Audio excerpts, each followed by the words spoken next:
Yes, everyone. This is Professor Narayan Purohit and once again welcome to the world of Chartered Accountant. बेटा आज का अपना topic है index number, जो आपका चैप्टर नंबर 18 है as per your ICAI study material.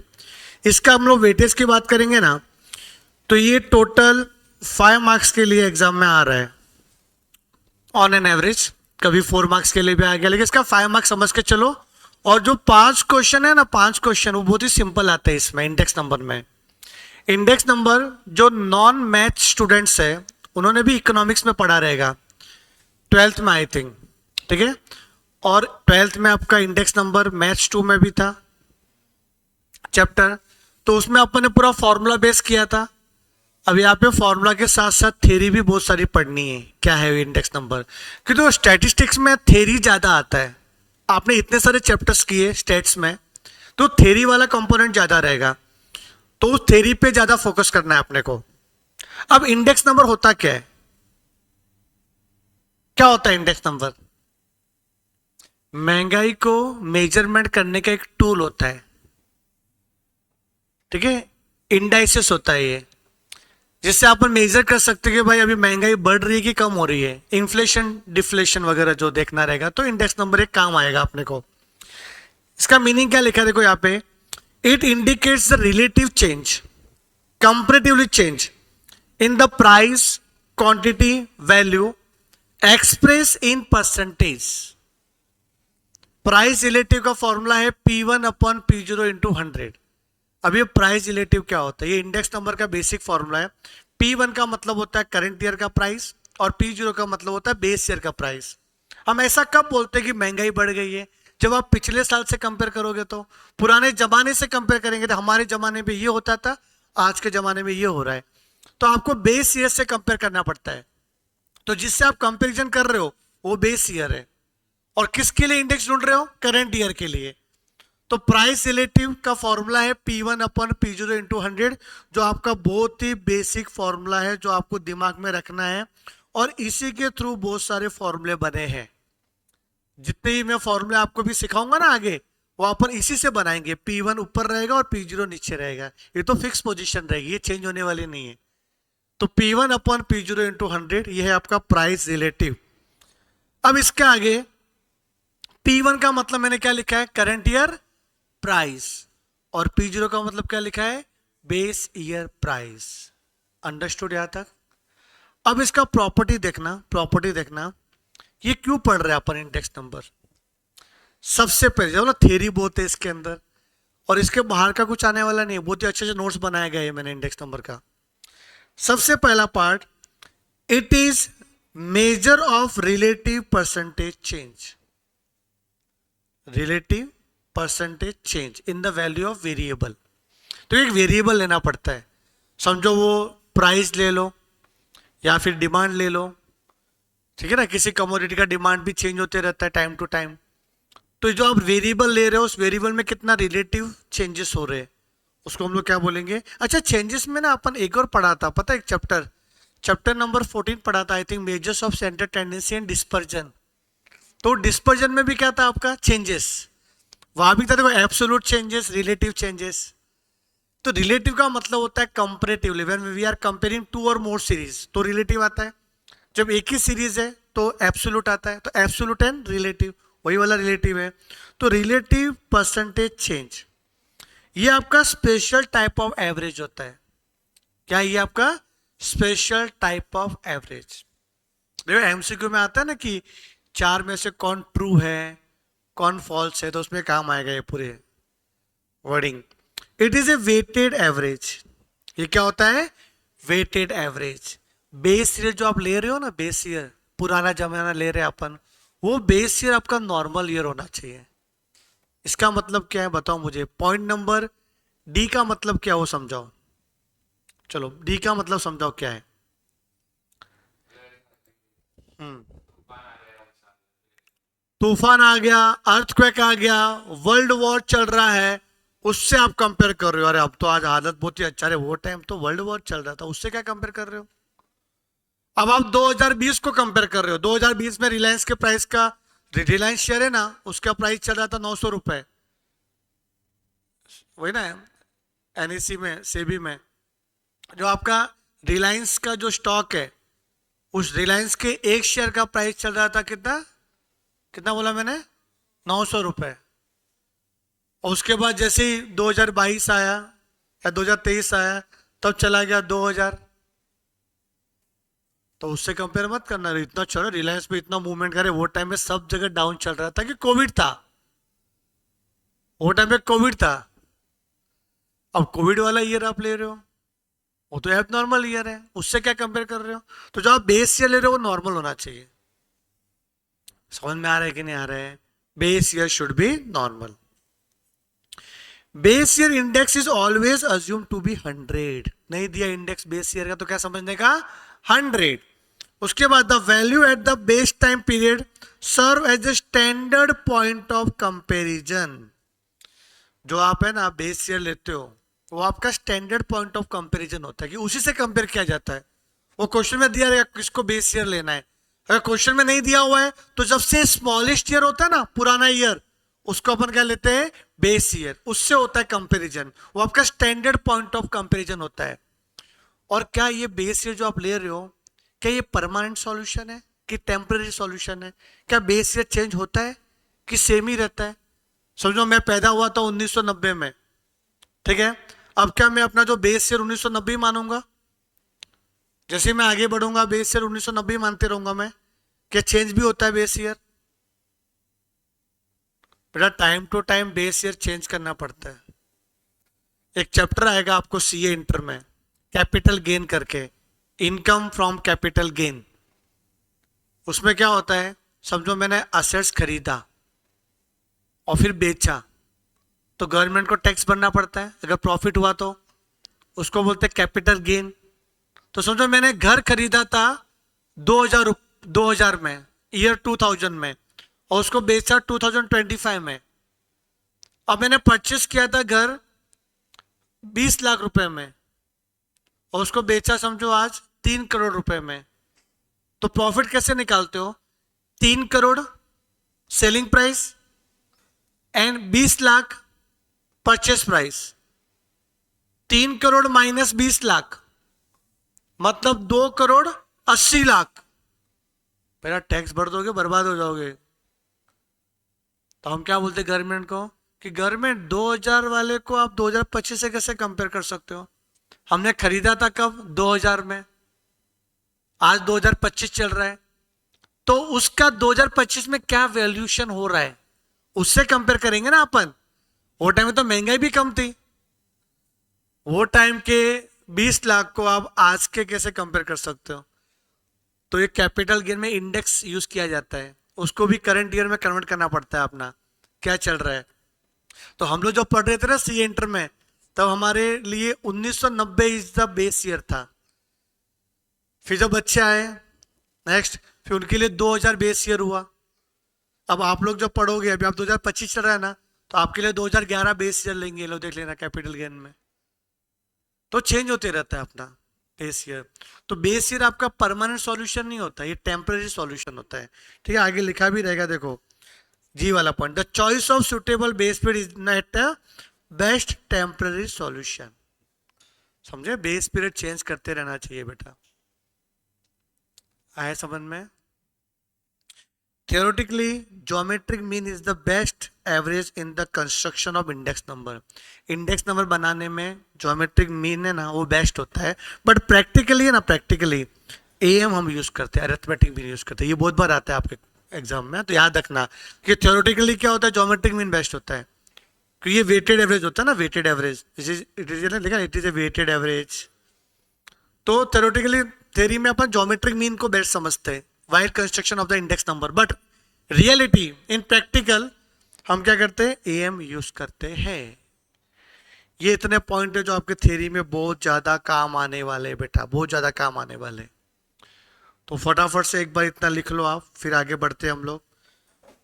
आप अपने फॉर्मूला बुक में लिखो हेडिंग, साथ साथ में लिखेंगे, दिमाग चलेगा।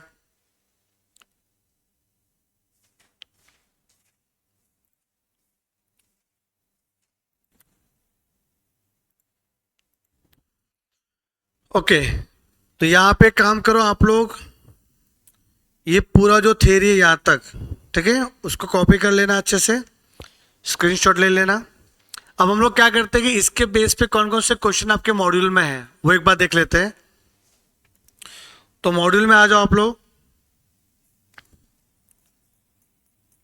इसमें एक ही सेट है आपके मॉड्यूल में और एडिशनल क्वेश्चन बैंक है। एडिशनल क्वेश्चन बैंक और सेट ए में 44 क्वेश्चन है टोटल, 44 क्वेश्चन, वही एक्सरसाइज करके लिखा हुआ है। Page number 18.19।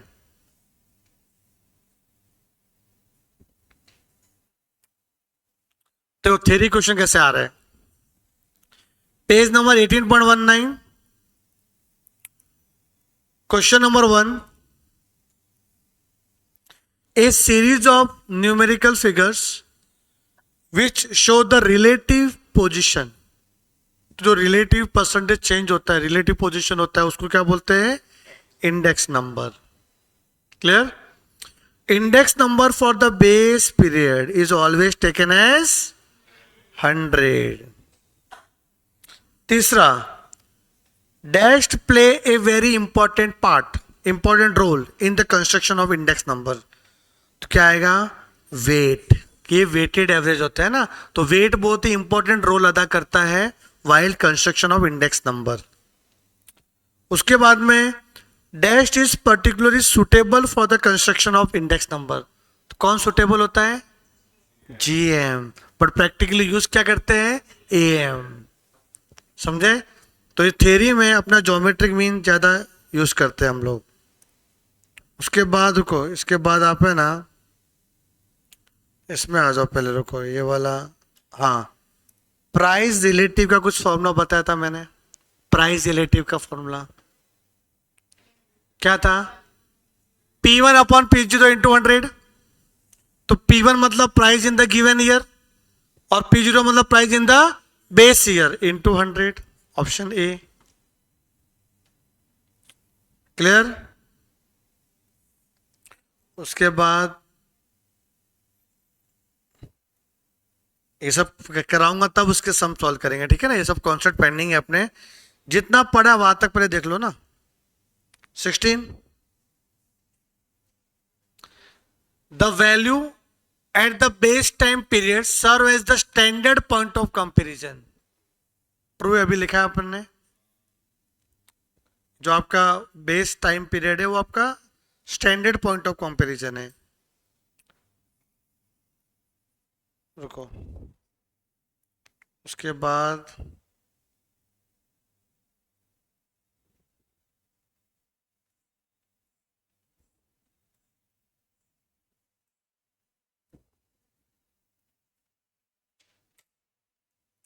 The index number is a special type of average. Question 29 true है। The choice of suitable base period is the best temporary solution.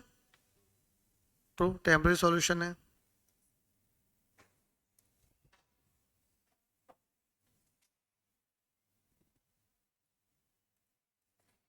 Theoretically, geometric mean is the best average, na, in the construction of index number, but in practice, mostly the AM is used.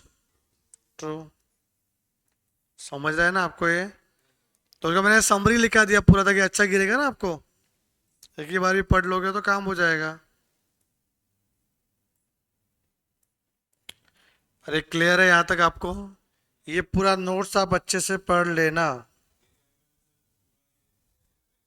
Theory base ही ज्यादा है, practical सम बहुत कम आते हैं। हाँ हाँ, समझ भी है तो करना पड़ेगा, समझ भी आते हैं। 5 क्वेश्चन आएंगे तो ये समझ के चलो कि चलो 2 या 3 थ्योरी के क्वेश्चन रहेंगे और 2 प्रैक्टिकल के क्वेश्चन रहेंगे। कैल्शियम में फटाफट सम करना पड़ेगा, उसके लिए फॉर्मूला समझना पड़ेगा। तो थर्ड वाला देखो, 2 हो गया था, आपने एक तो मीनिंग लिखा और फीचर्स लिख दिया अपन ने। अब methods of constructing index number, एक होता है सिंपल जिसका दूसरा नाम है अनवेटेड, एक होता है वेटेड। बेटा सिंपल मतलब क्या होता है, जिसमें एक ही फैक्टर रहेगा, या तो P या फिर Q, और वेटेड में दोनों P Q दोनों, प्राइस भी और क्वांटिटी भी हो जाएगा। अब सिंपल में 2 मेथड है, एग्रीगेटिव और एवरेज ऑफ प्राइस रिलेटिव। वैसे वेटेड में भी है, वेटेड एग्रीगेटिव और weighted average of price relative दोनों। अब हम बात करेंगे सिंपल की। सिंपल की तो सिंपल का मतलब मैंने क्या बोला, अनवेटेड, मतलब वन फैक्टर। इसमें दो बोला मैंने, एक तो एग्रीगेटिव और एक रिलेटिव, लिखा ना यहाँ पे एग्रीगेटिव और रिलेटिव, तो एग्रीगेटिव और रिलेटिव। अब एग्रीगेटिव में देखना, प्राइस क्वांटिटी वैल्यू, क्या बोला मैंने, प्राइस क्वांटिटी वैल्यू। अब मैंने आपको एक फॉर्मूला बताया था कि उसको याद रखना। कौन सा फॉर्मूला, प्राइस रिलेटिव का फॉर्मूला था ना, P1 अपॉन P0 इंटू 100। अब हम बात कर रहे हैं एग्रीगेटिव की। समझो आपको इंडेक्स नंबर बोला, किसका, प्राइस इंडेक्स नंबर P01 ऐसे लिखने का। 01 का मतलब क्या होता है, 1 ऑन 0, क्या बोलते हैं, 1 ऑन 0, मतलब index number of current year with respect to base year. इसको ऐसा लिखेंगे 1 ऑन 0, मतलब इंडेक्स नंबर ऑफ 1 मतलब करंट ईयर। और आपके मॉड्यूल में 1 की जगह पे n भी लिखते हैं लोग, और 0 का तो 0 ही रहेगा। तो 1 लिखा या फिर n लिखा, बात एक ही है। इसका मतलब होता है करंट ईयर, और 0 मतलब बेस ईयर। तो index number of current year with respect to base year, इसका फॉर्मूला आएगा summation P1 upon summation P0 into 100। P1 का टोटल, P0 का टोटल इंटू 100। ये था आपका प्राइस एग्रीगेटिव वाला। अब एग्रीगेटिव में क्वांटिटी भी आ सकता है, क्वांटिटी एग्रीगेटिव, तो क्या आएगा, summation Q1 upon summation Q0 into 100। Q1 ऊपर Q0 नीचे। और ऐसा आ गया वैल्यू, वैल्यू इंडेक्स नंबर। अच्छा वैल्यू कैसे आता है पता है, प्राइस मल्टीप्लाई क्वांटिटी। वैल्यू मतलब summation V1 upon summation V0 into 100, और समेशन V1 मतलब P1 Q1 और ये P0 Q0, दो फैक्टर हो गए इसमें तो। और क्वांटिटी को वॉल्यूम भी बोल सकते हैं बेटा, ध्यान देना, घुमाएंगे ये लोग। वॉल्यूम पूछ लिया, volume index number, volume value नहीं, वॉल्यूम इंडेक्स नंबर मतलब क्वांटिटी पूछा है। क्लियर है ये था एग्रीगेटिव। तो सर रिलेटिव क्या होता है बेटा, रिलेटिव में आपको पहले करना है डिवाइड, क्या करना है, उसके बाद करना है टोटल। अलग अलग टोटल नहीं करना है, मतलब P1 का टोटल और P0 का टोटल ऐसा नहीं करना है। पहले P1 अपॉन P0 का कॉलम बनाएंगे प्राइस रिलेटिव का, फिर उसका टोटल करेंगे। दोनों एक नहीं होता, अलग अलग होता है बेटा। This is not equal to summation P1 upon summation P0। In summation P1 upon summation P0 we have to total then divide. Here we have to divide then total. First of all P1 upon P0, one more column we have to prepare, then add P1 upon P0, तो वो होगा आपका summation P1 upon P0। Understood. Quantity का आ गया तो summation Q1 upon Q0, upon में n आता है इंटू 100, या भी अपॉन में क्या आएगा n इंटू 100। वही यहाँ पे लिखा हुआ है देखो, रिलेटिव में दिख रहा है, रिलेटिव प्राइस का summation P1 upon P0 into 100 upon n। Summation बाहर है, देखो एक ही बार समेशन लिखा हुआ है, तो पहले Q1 अपॉन Q0 इंटू 100 करो, फिर समेशन कर लो अपॉन n। n क्या होता है, n क्या होता है, नंबर ऑफ कमोडिटीज, कितनी कमोडिटी का प्राइस दिया हुआ है, कितनी कमोडिटी का क्वांटिटी दिया हुआ है, समझो। तो कमोडिटीज दिया रहेगा आपको n 1 2 3 4 जो भी रहेगा वो। अभी यहाँ पे सब मीनिंग लिखा हुआ है यहाँ पे। हाँ, इसमें एक और चीज याद रखना, ये था रिलेटिव यूजिंग अरिथमेटिक मीन। क्या रिलेटिव यूजिंग, एक होता है रिलेटिव यूजिंग ज्योमेट्रिक मीन। ये देखो simple average of price relative using geometric mean, बहुत डिफिकल्ट है। क्यों डिफिकल्ट, लॉग लॉग आ जाता है दोनों साइड में। ये फॉर्मूला आपको याद रखना पड़ेगा, बट शॉर्टकट क्या पता है, आपने पढ़ा है शायद मेजर्स ऑफ सेंटर टेंडेंसी में, कैसे ज्योमेट्रिक मीन निकाला जाता है। अगर डेटा है इंडिविजुअल तो क्या करते हैं, सबको मल्टीप्लाई करके 1 अपॉन n पावर, वैसा करेंगे यहाँ पे। मतलब P1 P0 sorry P1 P2 P3, ये P1 क्या होता है, ये P क्या है, P पता है, ये P1 अपॉन P 100। मतलब ये जो पी है ना, पी आपको निकालना पड़ेगा पहले। तो आपको क्वेश्चन में है ना P1 का कॉलम दिया रहेगा अलग से, फिर P0 का कॉलम दिया रहेगा। तो आप एक और कॉलम बनाओगे P का। P मतलब होता है P1 अपॉन P0 इंटू 100। ठीक है, फिर उसको सबको मल्टीप्लाई करने का, जो आएंगे उनको उनको सबको मल्टीप्लाई करना है, और पावर में क्या आएगा 1 अपॉन n। ये शॉर्टकट मेथड है। इससे क्या, तो भी मैं आपको प्रूफ करके बताऊंगा, एक क्वेश्चन समझ में आ जाएगा कैसे करना है। ये था आपका कौन सा, सिंपल वाला। तो ये काम करो, पहले आप सिंपल मेथड लिखो, इसके सम करेंगे अपन प्रैक्टिकल। राइट,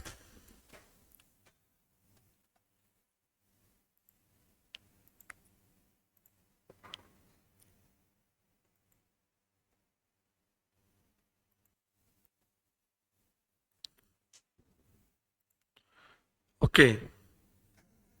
ये सब कॉपी करना है आप लोगों को, यहां से लेके यहां तक, यहां तक। अब कुछ प्रैक्टिकल क्वेश्चन है इसके बेस पर आपके मॉड्यूल में, वो देख लेते हो। खास करके आपका लॉग वाला कॉन्सेप्ट, वो मैं आपको एक लॉन्ग कट से भी करके बताऊंगा। ये लिखा ना एंटी लॉग वाला, ये इससे भी मैं करके बताऊंगा आपको। और ये शॉर्टकट वाला बताऊंगा, तो सेम आंसर आएगा आपका, तो आपको पता चलेगा हाँ ऐसा करना है। तो ये फॉर्मूला भी याद करना ही पड़ेगा, ये वाला फॉर्मूला लिखने को आता है एमसीक्यू में। ये भी और लिखा हुआ है, और ये भी याद रखना पड़ेगा, बट करेंगे ये वाला प्रैक्टिकली। ये वाला करना है अपने को। क्वेश्चन इसका आई थिंक है ना, क्वेश्चन आपका एडिशनल क्वेश्चन बैंक में ज्यादा रहेगा। प्रैक्टिकल क्वेश्चन मैं ढूंढता हूँ, इसमें रहेगा तो देखते हैं, ये तो आप भी ढूंढ के बताओ एक बार। एडिशनल क्वेश्चन बैंक में कोई है क्या? इसमें तो दिख नहीं रहा है कोई एडिशनल क्वेश्चन बैंक में। ये तो लेस पेस वगैरह है, वो तो वेटेड वाला है, लास्ट पेस करके 5 शेयर्स, वो वेटेड वाला है। चलो एक क्वेश्चन मिला अपने को यहाँ पे, question number 25, page number 18.26। Question number 25 क्या है? 25 में, from the following table by the method of relatives using arithmetic mean. जो मेथड ऑफ रिलेटिव, देखो क्या है अभी समझो यहाँ पे। मेथड ऑफ रिलेटिव दो होते हैं मेथड, एग्रीगेटिव और रिलेटिव। अब एग्रीगेटिव में तो 3 था ना, प्राइस, क्वांटिटी, वैल्यू। और रिलेटिव में भी 2 थे, रिलेटिव यूजिंग अरिथमेटिक मीन और रिलेटिव यूजिंग ज्योमेट्रिक मीन। तो ज्योमेट्रिक मीन में लफड़ा वाला, वो कौन सा, लॉग एंटी लॉग वाला। बट अरिथमेटिक मीन तो सिंपल है ना, अरिथमेटिक मीन तो of the price index number. अब कुछ बोला नहीं है तो आप सिंपल ही समझोगे, वेटेड तो है ही नहीं। और आपको बेस प्राइस दिया, मतलब price P0, current price P1, और रिलेटिव बोला है। रिलेटिव क्या फॉर्मूला यूज करोगे बताओ रिलेटिव के लिए? बोलो बोलो, क्या? Summation P1 upon P0 into 100 upon n। तो कैलकुलेटर ले लो भाई, हम भी ले लेते कैलकुलेटर। कॉलम थोड़ी बनाते बैठेंगे, कैल्सी यूज करने का। कैल्सी देखो यहाँ पे P1 और P0 को डिवाइड करना है और इंटू 100 करके m प्लस में डालना है मेमोरी में, फिर जोड़ना है उसको। और n तो कितना है, n कितने कमोडिटी है, 1 2 3 4, तो अपॉन में तो 4 आएगा ना भाई, अपॉन में तो 4 आएगा, लफड़ा नहीं। देखो अभी तो करो 7 अपॉन 5 इंटू 100 करने से अच्छा परसेंटेज दबा दो, वो भी इंटू 100 का काम करता है। तो वापस सुनो क्या बोला मैं, 7 अपॉन 5 परसेंटेज 140 आ रहा है। देखो कोई इंटू 100 करेगा तो भी 140 आएगा। फिर m प्लस दबा दो, फिर 10 upon 8 percentage m plus, 32 divide by 25 percentage m plus, 12 upon 6 percentage m plus, फिर MRC कितना आ रहा है 593 डिवाइड बाय 4 कितना आ रहा है 148.25 एक नंबर, ऑप्शन बी सर। कुछ कॉलम भी नहीं बनाया आपने, तो यही तो करना था अपने को एग्जाम में। बिना कॉलम प्रिपेयर किए फॉर्मूला आपके दिमाग में होना चाहिए और कैलकुलेटर यूज करने आना चाहिए अपने को। तो इंटू 100 करो या फिर परसेंटेज दबा दो, बात एक ही है। टाइम सेव होता है परसेंटेज को दबाने से। ओके, आगे बढ़े। ऐसे क्वेश्चन ढूंढते हैं अपन, मिल जाएगा। अगर आपको पहले मिलता है तो मुझे बता देना। ये भी एक टास्क है ना। आओ मिलके क्वेश्चन ढूंढे। चलो इसमें क्या बोला 41 में,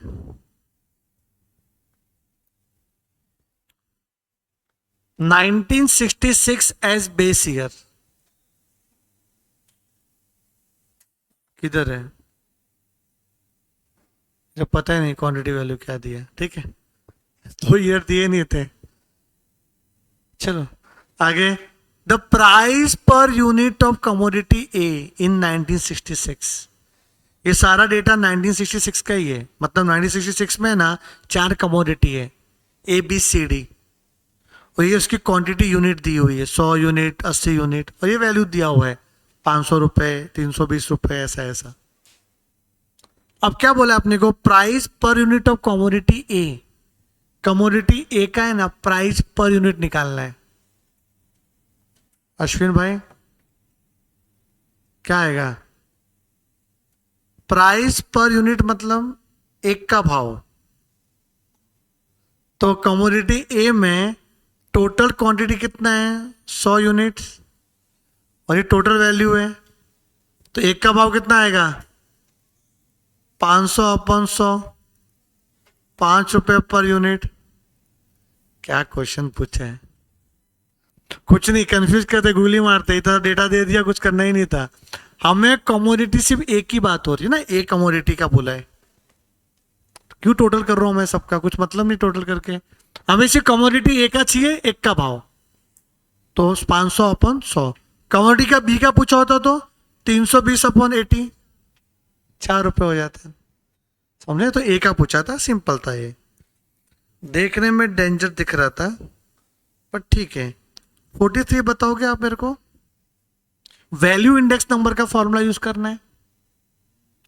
वैल्यू इंडेक्स नंबर मतलब सर वो एग्रीगेटिव में, सर आपने बताया था 3 है एग्रीगेटिव में, प्राइस, क्वांटिटी, वैल्यू। वैल्यू बोले तो प्राइस इंटू क्वांटिटी, तो ऊपर आता है करंट ईयर का, नीचे आता है बेस ईयर का, क्या आएगा बोलो? Option A is correct. Summation P V1 upon summation V0। उसके बाद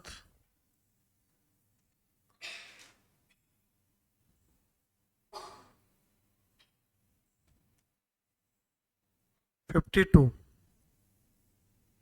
क्या बोलता है? 52 बोलता है सिंपल एग्रीगेटिव इंडेक्स। क्या बात है, सिंपल एग्रीगेटिव इंडेक्स। तो ये बेस प्राइस दिया है P0, करंट प्राइस P1, और एग्रीगेटिव में तो आपने को पहले टोटल करना पड़ता है, फिर डिवाइड करना पड़ता है, ये रिलेटिव थोड़ी है, तो एग्रीगेटिव है। तो क्या आ रहा है इधर देखो, ये आ रहा है 42 प्लस 35 प्लस 38 प्लस 120, ये 235 आ रहा है टोटल, और ये 35 प्लस 30 प्लस 40 प्लस 107, 212। तो क्या आएगा बेटा? 235, P1 ऊपर रहेगा, summation P1 upon summation P0, 212 percentage, वही इंटू 100 करो, तो 110.84, 110.8। समझ में आया क्या? मस्त है ये। आगे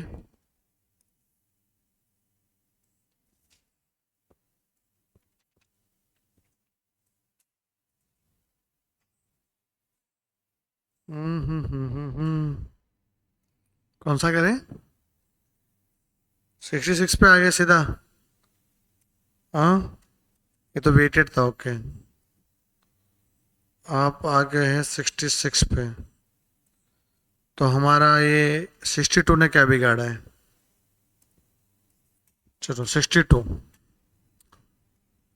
62 क्या बोल रहा है? Commodity, base year, current year, value ratio. अच्छा, वैल्यू इंडेक्स नहीं बोला, वैल्यू रेशियो बोला है, मतलब इंटू 100 नहीं करना है। क्या आएगा? वैल्यू का फॉर्मूला था summation P1 Q1 upon summation P0 Q0, बस ये। इंटू 100 मत करना और डिवाइड भी मत करना, सिंप्लीफाई करना, तो रेशियो बन जाएगा आपका, रेशियो में कन्वर्ट करना है। तो P1 किधर है बताओ? ये बेस ईयर मतलब ये P0, ये Q0, ये P1, ये Q1। तो आपको पहले P1 Q1 मतलब इन दोनों को मल्टीप्लाई करना है और फिर टोटल। चलो कैल्शियम है ना, M प्लस MRC। अरे M प्लस भी क्या करना, सीधा 6 2 जा 12 प्लस 6 4 जा 24, 9 2 जा 18, 59 आ रहा है ये तो ऊपर। समझ में आ रहा है कि नहीं आ रहा है? 15 ऑप्शन यही दिख रहा है मेरे को तो। अब क्या है? P0 Q0 इनका मल्टीप्लीकेशन ना ओरली हो रहा है, तो करो मत ऐसा 4 इंटू 3 M प्लस 4 3 जा 12, 5 4 जा 20, 7 2 जा 14, 2 3 जा 6, 52 आ गया ना ऑप्शन ये भी तो था क्वेश्चन वैल्यू इंडेक्स का। 63, the value index is equal to what? Equal to summation V1 upon summation V0। इसको कैसे लिखेंगे वर्ड में? शब्दों में कैसे बयान करेंगे इसको? शब्दों में total sum of the value of a given year divide by sum of the value of the base year. Option B is correct, मतलब summation V1 upon summation V0।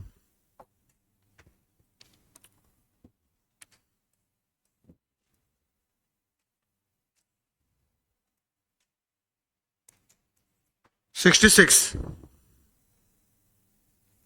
The price index number for the year 1934 और एक 1922 दिया हुआ है, तो ये base year होगा, छोटा ईयर है ना ये, P0 P1, और आपको प्राइस इंडेक्स नंबर बोला, कुछ बोला नहीं है तो एग्रीगेटिव करो। रिलेटिव थोड़ी बोला इन्होंने, कुछ नहीं बोला तो सिंपल होता है और एग्रीगेटिव होगा। क्या होगा? Simple aggregative. तो क्या फॉर्मूला है उसका? Summation P1 upon summation P0 into 100। बोलो समेशन P1 कितना है बेटा?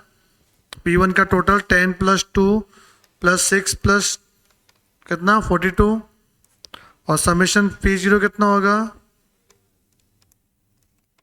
31 इंटू 100,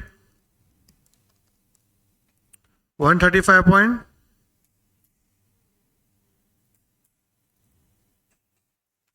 क्या हो गया इसको? नन ऑफ दिस ना,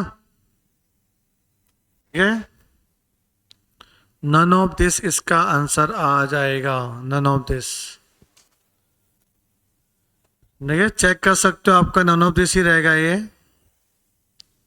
66 वाला है ना, एक बार चेक कर लो आपकी तसल्ली के लिए। 66 का क्या आ रहा है बेटा? None of this. आगे बढ़े,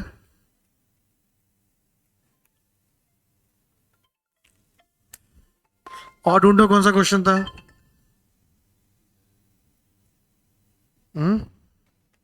67 करो, 67 ट्राई 67।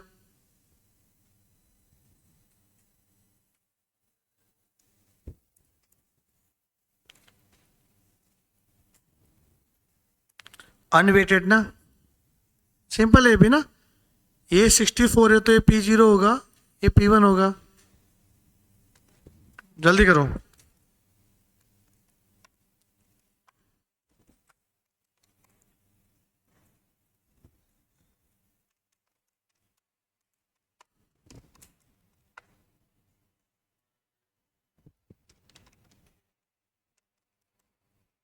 वन 116.76 तो 8 हो जाएगा ना, सिंपल था ये भी।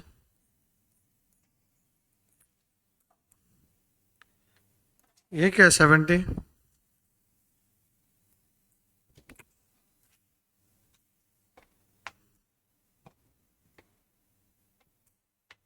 को लिखा है मैंने,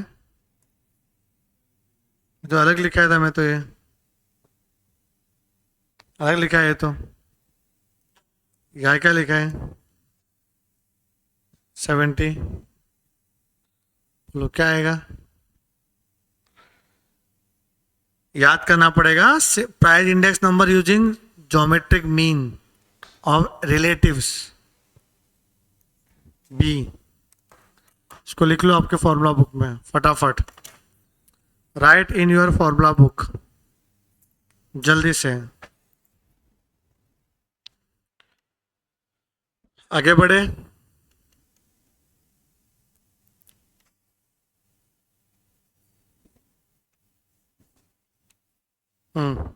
ऑनलाइन वालों, यहां तक समझा आपको?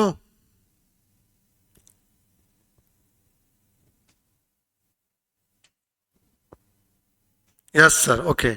71 में कराऊंगा, बट 71 के पहले ना एक ज्योमेट्रिक मीन का एक क्वेश्चन, थोड़ा छोटा वाला क्वेश्चन लेता हूं मैं।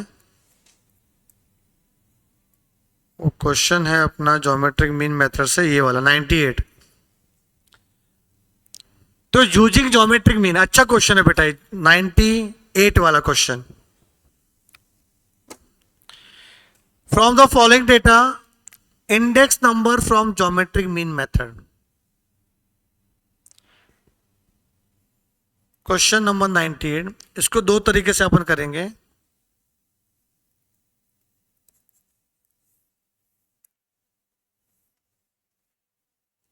तो कमोडिटी दिया हुआ है ए और बी, लिखो अच्छे से, अच्छा क्वेश्चन है ये।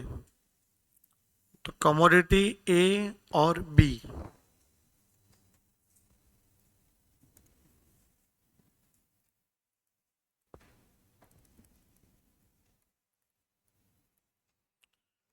फिर क्या लिखा है इसमें, base year current year P0 P1 25 55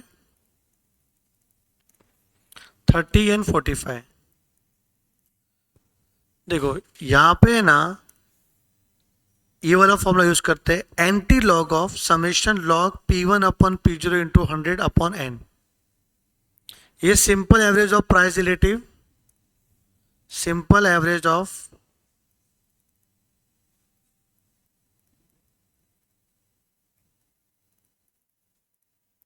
price relative using geometric mean method.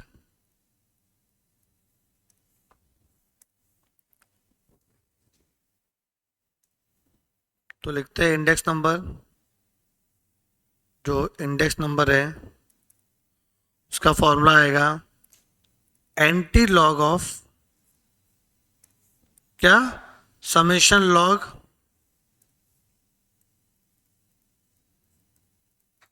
P1 upon P0 into 100 upon n।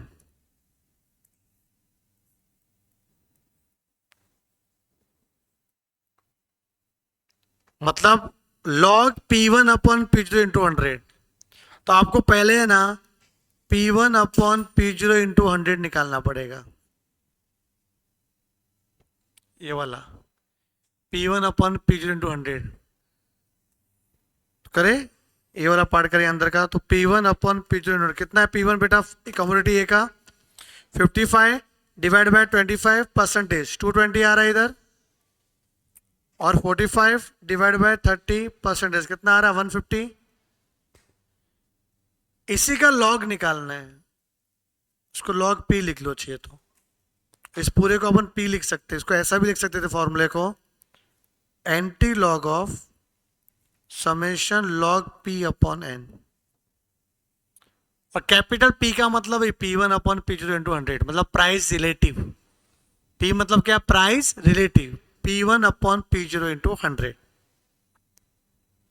तो लॉग P कैसे करेंगे बेटा, P में दो दो वैल्यू आ गया, ये P निकाला ना आपने इधर, P क्या है 220 और 150, ये P है, इसका लॉग निकालना है। तो लॉग निकाला मैंने आपको सिखाया था, जिसका भी लॉग निकालना है वो लिखो कैलकुलेटर में। किसका चाहिए अपने को log?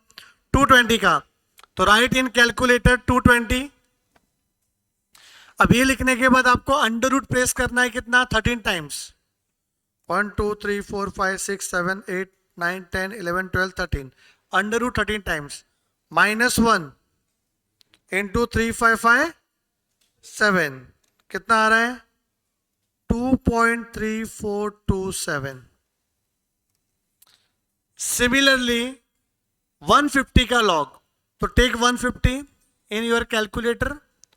Now press under root 13 times. 1 2 3 4 5 6 7 8 9 10 11 12 13 -1 multiply 3557 it comes to 2.1763। तो सर अभी क्या? लॉग तो ले लिया मैंने, तो लॉग लिया उसका टोटल भी करो। टोटल करो 2.3427 प्लस 2.1763 4.5187। तो एंटी लॉग ऑफ 4.5187 टोटल आया। और एन मतलब कमोडिटी, कितनी कमोडिटी है? 2 है। तो अभी एंटी लॉग ऑफ क्या? डिवाइड बाय 2 करो, 2.25935। अब बेटा ध्यान दो इधर, ये किया आपने यहां तक, लॉग पी का टोटल किया अपन ने, तो समेशन लॉग पी आ गया ऊपर। अपॉन 2 भी करना था, तो अपॉन 2 भी किया मैंने। फिर जो अपॉन 2 करके 2 कैसे आया? 2 कमोडिटी थी, तो अपॉन 2 किया, तो जो आया उसका एंटी लॉग। अभी एंटी लॉग का भी मैंने रूल लिखा है आपको, फॉर्मूला बुक में देखना हो चैप्टर में, रेशियो प्रोपोर्शन के टाइम पे, पीडीएफ में ना अपना लास्ट वाला पेज पे। तो क्या लिखा था मैंने एंटी लॉग निकालने का रूल? कि जिसका भी चाहिए एंटी लॉग उसको कैल्शियम में लिखो। अब रिवर्स जाना, रिवर्स इनटू क्या गया था? 3557 ना। अब यहां पे करेंगे डिवाइड बाय 3557। ठीक है, वहां -1 किया था, यहां +1, वहां पे अंडर रूट किया था, यहाँ पे इंटू इक्वल टू एक बार, वैसे इंटू इक्वल टू कितनी बार? 13 बार। 2 3 4 5 6 7 8 9 10 11 12 13 कितना आ रहा है बेटा? 181.59। 181.59। ज्यादा क्लोज कौन है?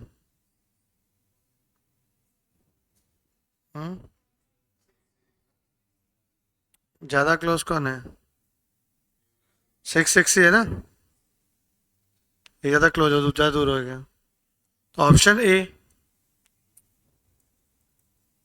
वापस सुनो कैसे करेंगे एंटी लॉग, वो नंबर लिखो, divide by 3557 +1 into equal to एक बार, इंटू इक्वल टू 2 बार, ऐसे 13 बार करना है। तो आ गया अपना एक। अभी कितना डिफिकल्ट है, कितना लेंथी है, कितना टाइम कंज्यूमिंग है। अब मैं आपको शॉर्टकट बताता हूँ। शॉर्टकट सुनो, शॉर्टकट कैसे करना है, ध्यान दो बेटा इधर। हमें ना सिर्फ पी का एक कॉलम बनाना है। कौन सा? P1/P0। अभी से इंटू 100 मत करो, क्या करो? P1/P0 करो। क्या है? 55 डिवाइड बाय 25 2.2, फिर 45 डिवाइड बाय 30 1.5 किया। अब इन दोनों का ज्योमेट्रिक मीन, दो ही नंबर है ना, तो 2.2 इंटू 1.5 स्क्वायर रूट। क्यों स्क्वायर रूट? बिकॉज दो ही नंबर है, तो पावर पे 1/2 पावर। तो क्या करेंगे? 2.2 multiply 1.5 equal to square root, कितना आ रहा है? 1.8165। बट आपने देखो इंटू 100 नहीं किया था, तो लास्ट में क्या कर लो? इंटू 100। तो क्या आएगा? 181.659 आ गया ना, कितना शॉर्टकट में आ गया। मैं इंटू 100 पहले करने को क्यों बना कर रहा हूं पता है? कि जब डेटा ज्यादा आ गया तो फिर लफड़ा हो जाएगा, अब कैल्शियम आ ही नहीं पाएगा, मल्टीप्लाई करो ना इतने सारे। तो लास्ट में कर लेना इंटू 100, सब कुछ होने के बाद इंटू 100। बात एक ही है, पहले भी किया तो भी काम होएगा अपना, आंसर वही आता है। और स्क्वायर रूट क्यों किया? बिकॉज दो कमोडिटी था, नहीं आ रहा बेटा। चलो क्या क्या करो, कैल्शियम में लिखो 2.2 मल्टीप्लाई 1.5, फिर इक्वल टू दबाना, फिर स्क्वायर रूट करना बेटा। आया ना? अभी इंटू 100 कर लो, डायरेक्ट करोगे तो फिर तो आप 1.5 का फिर स्क्वायर रूट कर रहे हो आप गाय गाय में। तो कैल्शियम में याद रखना कि 2.2 लिखा इंटू 1.5 इक्वल टू दबाना, फिर स्क्वायर रूट। इक्वल टू में पहले मल्टीप्लाई हुआ, देन स्क्वायर रूट करना है। छोटी छोटी बातें जो अपने को याद रखनी पड़ेगी बेटा। तो 98 जो किया ना, और जैसे ये वाला क्वेश्चन है जो मैंने अभी बोला, ये बाद में कराता हूं, वो कौन सा था? 71 वाला। देखो अब 71 में भी क्या बोला है? Price relative using geometric mean. अब इसमें बेस करंट, हमें क्या करना है? सिर्फ एक पी वाला कॉलम बनाना है। यह आपका P0, ये P1, तो इसको इससे डिवाइड करना है बस। क्या आएगा? करो 55 डिवाइड बाय 45, 1.22, फिर 70 अपॉन 60,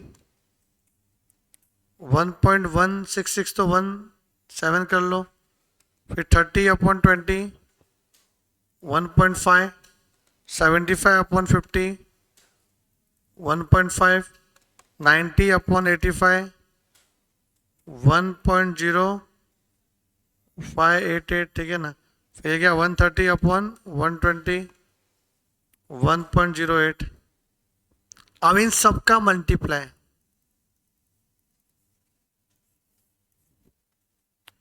और कितने बार? 1 2 3 4 5 6, 1/6। अब बेटा जब सबका मल्टीप्लाई करके शायद बियॉन्ड भी जा सकता है। ओ एग्जाम में ऐसा मत करना। एग्जाम में क्या करना मैं बताता हूँ। एग्जाम में ऐसा करना, एक ही बार में करना। 55 लिखो, क्या मैं एग्जाम ओरिएंटेड बताता हूँ कैसे करना है। 55 लिखा है, divide by 45, multiply 70 divide by 60, multiply 30 divide by 20, multiply 75 divide by 50, multiply 90 divide by 85, समझेंगे नहीं? Multiply 130 divide by 120 equal to आ रहा है 3.6801। ये क्या हुआ पता है? इस सब की वैल्यू आ गई मल्टीप्लाई करके। ये सब लिखना भी नहीं पड़ेगा ना आपको। अब इस पे पावर क्या चाहिए? 1/6। और सर 1/6 पावर तो फिर कैसे करेंगे? 3 बार स्क्वायर रूट करने का नहीं। हाँ 1/8 होता तो 3 बार स्क्वायर रूट कर सकते थे। ये 1/6 है तो वो स्टेप फॉलो करेंगे अपने वाला, वो number is to any power वाला। पहले इसको √13 बार, मैं स्टेप बता देता हूं क्या करना है। किसी भी नंबर का कुछ भी पावर करना है, एनी पावर, तो बेस में जो नंबर है वो लिखो पहले कैल्शियम में, √13 टाइम्स करना है, -1 इंटू पावर में जो है वो, फिर +1 इंटू इक्वल टू 13 टाइम्स। लंबा स्टेप है। तो पहले जो 3.68 आए ना उसमें अंडर कर लो 13 बार।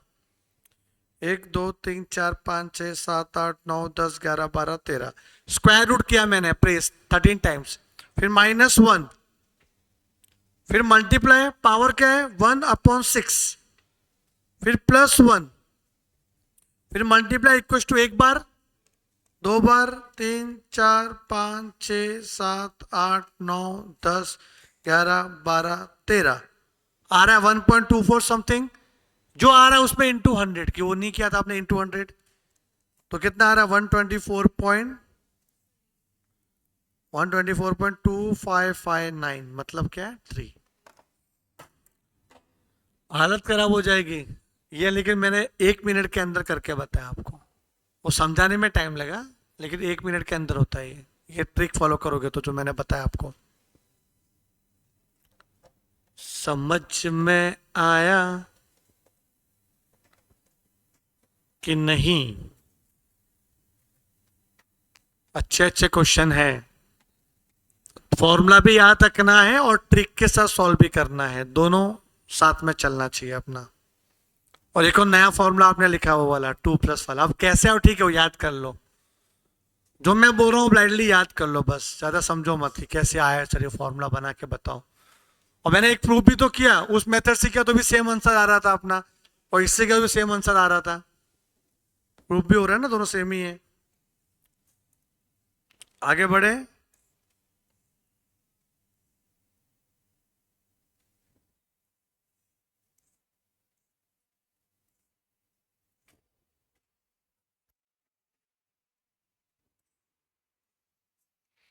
मार्शल, एजवर्थ, ये सब ज्यादा है इसमें अभी तो।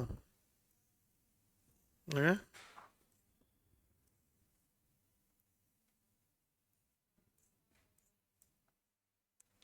ठीक है बेटा। अब काम करते हैं हम लोग, ये जो प्रैक्टिकल क्वेश्चन था आपका बेस्ड ऑन सिंपल अनवेटेड वो हो गया अपना, और भी बीच में आएगा तो अपन करते रहेंगे। अभी अपने को करना है सबसे इंपॉर्टेंट वेटेड वाला। वेटेड, वेटेड की कहानी समझो क्या क्या है ये। वेटेड एग्रीगेटिव मेथड, सब में एक वेट लगाना पड़ेगा अपने को। जैसे आपका बेसिक फॉर्मूला क्या है, basic formula summation P1 upon summation P0 into 100, ये बेसिक फॉर्मूला है। अगर आपने P1 और P0 के बाजू में जो मैंने अलग कलर से लिखा है WW, ऊपर भी W नीचे भी W, तो ये बन गया आपका वेटेड एग्रीगेटिव मेथड।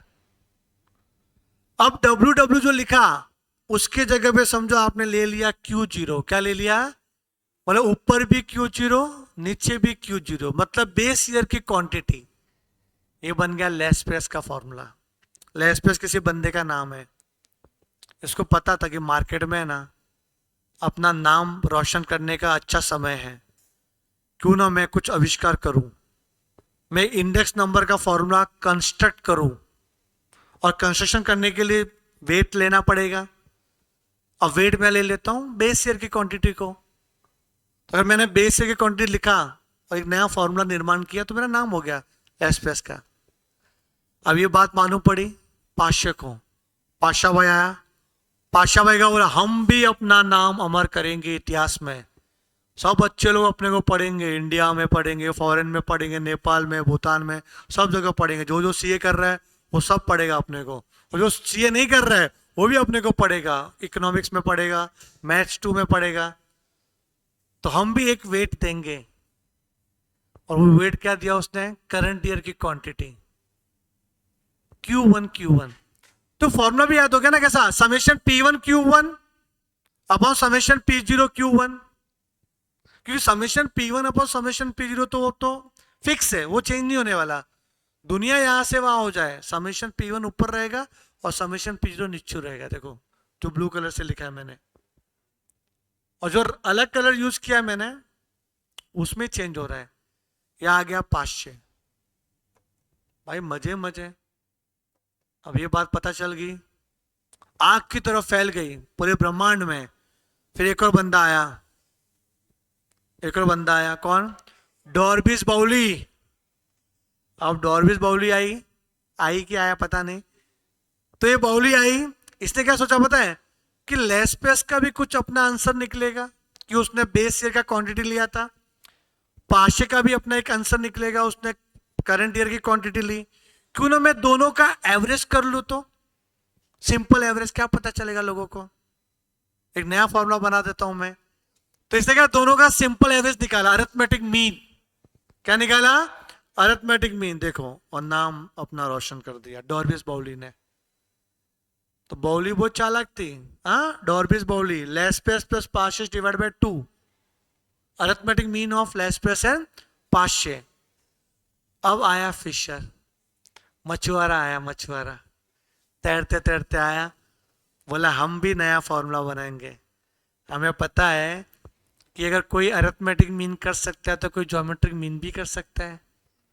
हम लेस्पेस पाशेस का ज्योमेट्रिक मीन निकालेंगे, और दोनों को मल्टीप्लाई करके स्क्वायर रूट, मल्टीप्लाई करके स्क्वायर रूट। ये देखो भाई,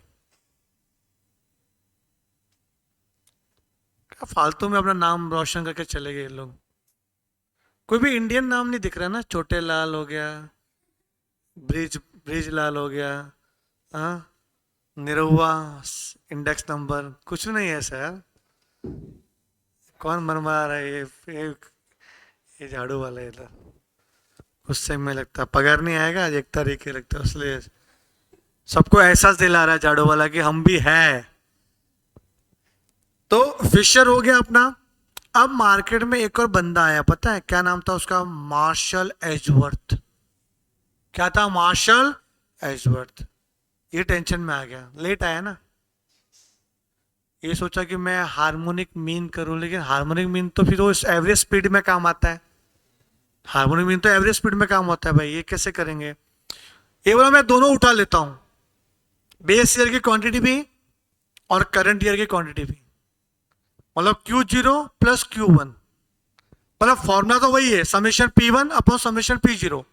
समेशन P1 के बाजू में क्या लिखता हूं मैं? ब्रैकेट में Q0 प्लस Q1। यहां भी क्या? Q0 plus Q1। तो ये एक नया फॉर्मूला बन गया, देखो ये। अभी अगर ब्रैकेट ब्रेक करोगे ना, summation P1 Q0 plus summation P1 Q1 plus Laspeyres का न्यूमरेटर 5s का न्यूमरेटर, लेस पेस का डिनोमीटर 5s का डिनोमीटर इंटू 100। तो ये भी सिंपल है। तो इसको ऐसा लिखना है, इसमें वेट क्या लिया अपन ने? Q0 Q1 का एवरेज लिया अपॉन 2। सर अपॉन 2 तो नहीं है, ऊपर नीचे कैंसिल हो जाएगा 2 2। पर ऐसा आ सकता है, आया भी है एग्जाम में कि वेटेड क्या बोलते हैं, arithmetic mean of quantities Q0 Q1 upon 2। Combined quantity कौन ले रहा है? मार्शल एजवर्थ ले रहा है कंबाइंड क्वांटिटी। ठीक है, तो कंबाइंड क्वांटिटी कौन ले रहा है? Marshall Edgeworth. एक और आया वॉल्स। वॉल्स ने क्या देखा पता है? कि मार्शल एजवर्थ ने क्वांटिटी का है ना, क्वांटिटी का अरिथमेटिक मीन किया। हम क्वांटिटी का ज्योमेट्रिक मीन करेंगे भाई, हम लोगों का ज्योमेट्रिक मीन नहीं करेंगे। वो तो फिशर ने किया था, लेस प्लस पार्शियस का ज्योमेट्रिक मीन, बंदे का ज्योमेट्रिक मीन कर दिया, जो उनका आंसर था वो। हम सिर्फ क्वांटिटी का करेंगे ज्योमेट्रिक मीन। देखो वही किया इन्होंने, समझे? Q0 Q1 square root, Q0 Q1 square root, उसको उसने वेट ले लिया। तो यहाँ पे वेट क्या लिया उसने? यहाँ पे इसने वेट ले लिया Q0 Q1। अंडरस्टूड? ये क्या था अपना? वॉल्स करके। तो इतने नाम याद रखना। सबसे पहले कौन आया था मार्केट में? लेस पेयर्स, फिर पाशेस, फिर डॉर्बिस बाउली, देन फिशर, फिर मार्शल एजवर्थ, और छठा कौन था? वॉल्स। ठीक है, ये सब ने अपना वेट अपने हिसाब से लेके अपना नाम अमर कर दिया। उसके बाद वेटेड एवरेज में भी दो तरीका है, यूजिंग जो अरिथमेटिक मीन और यूजिंग ज्योमेट्रिक मीन। जैसे उसमें था सिंपल में, तो वेटेड में भी क्या? यूजिंग अरिथमेटिक मीन और यूजिंग ज्योमेट्रिक मीन। तो अरिथमेटिक मीन में क्या फॉर्मूला रहेगा? P01 equal to summation IW upon summation W। एक कैपिटल I का मतलब वही होता है जो P था, P वही P1 upon P0 into 100, price relative. तो I क्या आएगा? Price relative P1 upon P0 into 100, और W मतलब वेट। वेट का मतलब क्या है अपना? P0 into Q0, wait P0 into Q0। और यूजिंग ज्योमेट्रिक मीन आया तो फिर लॉग लॉग लग जाएगा ज्योमेट्रिक मीन, जैसा आपने किया। क्या? Log P01 equal to summation W into log I upon summation W, weight में। ठीक है ना? तो ये अपने को करना पड़ेगा W इंटू लॉग I। तो ये फिर ये फॉर्मूला यूज करना पड़ेगा आपको, दूसरा रास्ता नहीं है इसमें। फिर लॉग को हटाने के लिए क्या करना पड़ेगा? Anti log. लॉग जब उधर जाएगा तो क्या बन जाएगा? Anti log. बात तो एक ही है। ठीक है, तो ये अपने को करना पड़ेगा। It is also known as family budget method and cost of living index number. ये भी पूछ सकते हैं, family budget method, cost of living index number. तो उसका फॉर्मूला भी सेम ही है। ठीक है, CLI मतलब cost of living index number. क्या फॉर्मूला है? ये summation IW upon summation W। सो इसमें इंटू 100 नहीं किया आपने? अरे I में हो चुका है ना इंटू 100 भाई, समझे कि नहीं? तो इंटू 100 लिखना मत, एग्जाम में कंफ्यूज करेंगे वो लोग। ऑप्शन देंगे कि CLI का फॉर्मूला बताओ। Option A summation IW upon summation W into 100, summation IW upon summation W। तो इंटू 100 वाला मत करना, कंफ्यूज कर सकते हैं लोग। यहाँ पे किया हुआ इंटू 100। और इसका ये और ये का फॉर्मूला ये वाला, ये कैसे आया देखो मैं बताता हूँ।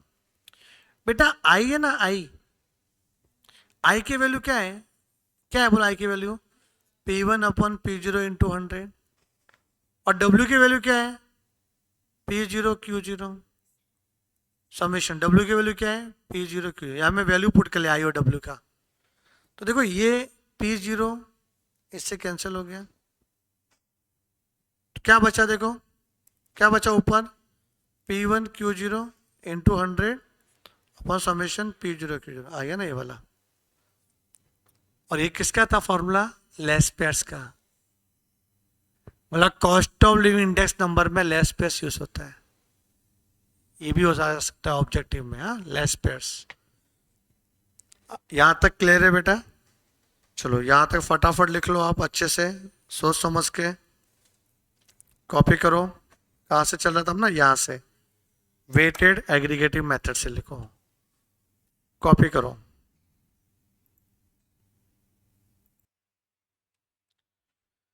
अच्छा ये जो फॉर्मूला था वेटेड का, ये आपको याद रखना पड़ेगा बेटा, ये सारे मेथड आपको अच्छे से याद करना, उसको कॉपी कर लेना, ये पूरा याद होना चाहिए। तो आज के जो अपने सेशन में हमने क्या पढ़ा, देखो सबसे पहले अपने मीनिंग देखा। पहला मीनिंग में इंडेक्स नंबर का मीनिंग जो आपको याद रखना है, और एक बेसिक था प्राइस रिलेटिव का formula P1 upon P0 into 100। P1 P0 क्या होता है वो लिखा अपन है, और 1 को लो n भी लिखते PN करके, PN मतलब P1। फिर एक और चीज याद रखना कि P01 भी होता है P10 भी होता है, इसका मतलब होता है 1 ऑन 0, इसका मतलब होता है 0 ऑन 1, इसका मतलब होता है 1 ऑन 0 मतलब index number of current year with respect to base year, इसका मतलब है 0 ऑन 1 मतलब index number of base year with respect to current year, उल्टा। फिर प्रॉपर्टीज था अपना इतना सारा, ये अच्छे से करना है। फिर आपको फॉर्मूलेस अनवेटेड के और वेटेड के, ये याद होना चाहिए। अनवेटेड के सारे सम भी कर लिए, वेटेड के जो प्रैक्टिकल क्वेश्चन है वो अपन नेक्स्ट लेक्चर में करेंगे, क्योंकि उसके पहले आपको सारे फॉर्मूले याद चाहिए। मैं आपको नेक्स्ट लेक्चर में पहले फॉर्मूला पूछूंगा, फिर अपन सम करेंगे, ठीक है? तो सारे फॉर्मूला याद करके आना। मिलते हैं अपने अगले सेशन के लिए, तब तक के लिए bye bye, take care and thank you so much.